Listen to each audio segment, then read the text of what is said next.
नमस्कार. सर्वप्रथम महाराष्ट्राचे सगळ्यांचे लाडके देवाभाऊ मुख्यमंत्री साहेब यांचे मी अभिनंदन करतो.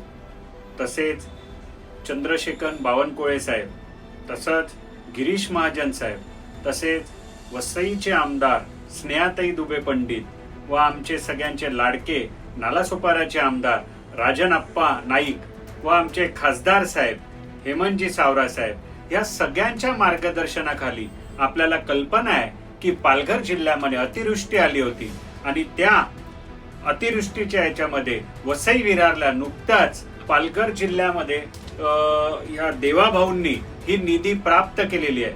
त्यामुळे ज्या ज्या ठिकाणी परिसरात नुकसान झालेलं आहे त्या नुकसान भरपाईची मदत ही शासनाने जाहीर केलेली आहे.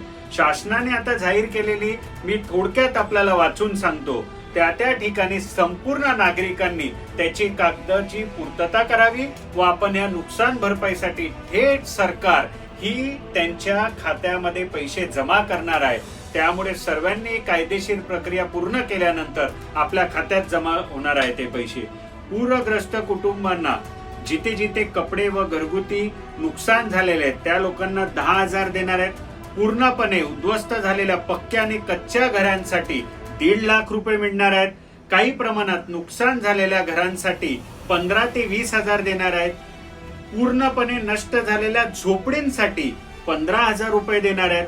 त्यानंतर परवानाधारक दुकानदारांचे जे काही नुकसान झालेले आहे त्याचे 75% किंवा 50,000 रुपये हे त्यांना मिळणार आहे. शेडचं नुकसान जर झालं असेल कुठल्या तर 5,000 रुपये.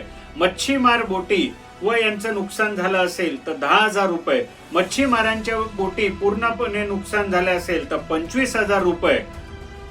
त्यानंतर मग गायी असू द्या, म्हशी असू द्या, जनावरे असू द्या, या सगळ्या लोकांना याचा लाभ मिळणार आहे. आणि ह्या पूर्ण प्रक्रियासाठी विशेष करून जर आपण शहरी भागात जर पाहिलं तर खरं म्हणजे दुकानदार असू द्या, टपरीधारक असू द्या, व्यावसायिक असू द्या, या सगळ्या गोष्टींसाठी स्नेहाताई आणि आपले राजन अप्पा या दोघांनी पाठपुरावा केला असल्यामुळे जलद गतीने आपले देवाभाऊ यांनी ही निधी प्राप्त करून दिलेली आहे आपली पालघर जिल्ह्यात. त्यामुळे खरंच मी वसई विरार जनतेच्या तर्फे मुख्यमंत्री साहेब आणि सगळे आमदार खासदार यांचे मी आभार मानतो. सगळ्यांना या संदर्भात जर काही अडचणी असेल तर आपण थेट स्थानिक नगरसेवक, स्थानिक आमदार साहेब, खासदार साहेब व आमच्यासारखे लोकप्रतिनिधी व आमचे कुठलेही भाजपचे कार्यकर्ते यांच्याकडे जावा. आपल्याला ते पुरेपूर मदत करतील एवढं मी तुम्हाला सांगतो. जय हिंद, जय महाराष्ट्र.